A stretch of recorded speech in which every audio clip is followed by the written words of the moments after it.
اللہ نے میرے نبی کو کیسا بنایا؟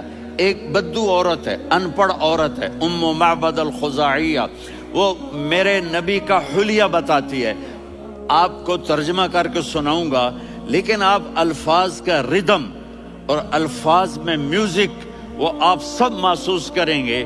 وہ بدو عورت کہتی ہے رأیت رجلا ظاہر الوضاء ابلج الوجه حاسن الخلق لم تعبه ثجلة ولم تزر به سعلة وصيم قصيم في عينيه دعج في أشفاره وطف في صوته سحل في لحيته كثافة في عنقه سطع وصيم قصيم أكحل أحور أزج أقرن إن تكلم علاه البهاء وإن سكت فعلاه الوقار وكأن منطقه خرزات نظم ينحدرن. اللہ، پتہ چلا کہ الفاظ کا ردم. وہ کوئی بولو تو صحیح، کیا ردم ہے. اب ترجمہ سنو. وہ کہتی ہے اپنے خامد کو کہ ابو معبد، ایک شخص آیا تھا، مجھے یوں لگا جیسے 14ویں کا چاند کپڑے پہن کے زمین پہ اتر آیا ہو. سبحان اللہ، کیا انتہائی خوبصورت، انتہائی حسین و جمیل، پیٹ نکلوا نہیں کہ بدصورت ہو جائے. کہا اتنا خوبصورت تھا کہ سر سے پاؤں تک حسن اس کا غلام تھا، خوبصورتی اس کی باندھی تھی، اور میں جدھر سے دیکھتی تھی مجھے حسن ہی حسن نظر آتا تھا. اور جب میں اس کے چہرے پر دیکھتی تو میری آنکھ نہیں بھرتی تھی، میرا جی چاہتا تھا میں دیکھتی جاؤں دیکھتی جاؤں دیکھتی جاؤں، میرا دل نہیں بھرتا تھا. کون؟ وسیم. وسیم اسے کہتے ہیں جس کو دیکھنے سے دل نہ بھرے. قسیم، جدھر سے دیکھو حسن ہو، اسے کہتے ہیں قسیم، کہ اس کی آنکھیں بڑی موٹی. احور، ادعج، اشکل، انجل، ابرج، اہدب، یہ سب میرے نبی کی آنکھوں کی تعریف ہے. ان 5-6 الفاظ کا ایک مطلب ہے کہ اللہ نے کائنات میں ایسی حسین آنکھ کسی کی بنائی نہیں تھی. حسن و جمال آنکھوں میں، اور پلکیں بڑی لمبی. یہ عورتیں یہاں نکلی لگا لیتی ہیں نا لمبا کرنے کے لیے، تو میرے نبی کے قدرتی یہ بال لمبے تھے حسن کو بڑھانے کے لیے. داڑھی بڑی خوبصورت تھی. زبان میں، آواز میں جادو تھا، آواز میں کشش تھی، آواز میں ایک ایسا دل کھنچتا تھا. گردن لمبی تھی، سر سے پاؤں تک حسن و جمال تھا.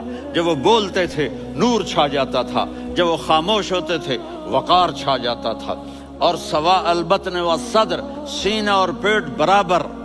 سبت القصب، سیدھا قد تھا، سیدھا قد، بالکل سیدھا قد. عریض المنکبین، چھاتی چوڑی تھی.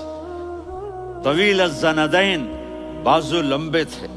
رحب الراحہ، یہ ہتھیلی بڑی چوڑی تھی. چوڑی ہتھیلی سخاوت کی نشانی ہوتی ہے. رحب مسیح القدمین، پاؤں اتنے نرم تھے لگتا تھا اس پر تیل لگا ہوا ہے اور پانی اس سے یوں نیچے چلا جاتا تھا. اور یمشی تکفین، کندھے جھکا کے چلتے تھے. اللہ، یہاں 4 آدمی سلام کریں تو آدمی یوں ہو جاتا ہے. اور میرے نبی کو فرشتے سلام کر رہے ہیں اور آپ یوں چلتے تھے، ایسے ایسے چلتے تھے، تھوڑے سے کندھے جھکا کے چلتے تھے. ایسے آپ کبھی نہیں چلے. جو دیکھنے میں ایسا حسین ہو اس سے پیار کیوں نہ کیا جائے. خاندان اونچا ہو تو آدمی اس کی قدر اور عظمت کرتا ہے. میرے نبی کا خاندان کیا ہے؟ میرے نبی نے فرمایا اللہ نے آدم کی ساری اولاد سے عرب کو چنا، عرب کی ساری اولاد سے مضر کو چنا، مضر کی ساری اولاد سے قریش کو چنا، قریش کی ساری اولاد سے ہاشم کو چنا، اور ہاشم کی ساری اولاد سے اللہ نے مجھے چنا. میں سب سے اعلیٰ خاندان کا ہوں، عالی نسب ہوں. میرے اللہ نے میرے 10 نام رکھے ہیں. میں محمد، میں احمد، میں ماہی، میں حاشر، میں عاقب، میں فاتح، میں ابو القاسم، میں طٰہٰ، میں یاسین. ان سے پوچھو، میں ایک مثال دیتا ہوں. محبت ہوتی ہے نا، چھوٹا بچہ گود کا، میرا چاند، میرا دلارا، یہ اس کا بچہ ہے بٹن جتنا، یہ نبیل کا اتنا سا ہے، تو اس کو کبھی یوں اٹھاتا ہے، کبھی یوں اٹھاتا ہے، کبھی یوں اٹھاتا ہے، کبھی یوں اس کو لوریاں دیتا ہے. میرا چاند، کالا ٹٹ میرا چاند میرا چاند میرا چاند. تو میرے رب کو اپنے حبیب سے محبت ہے تو صرف محمد نہیں کہتا، چونکہ محمد کہنے سے محبت کا فلو نکلتا نہیں، تو اللہ نے اپنی محبت کے فلو کو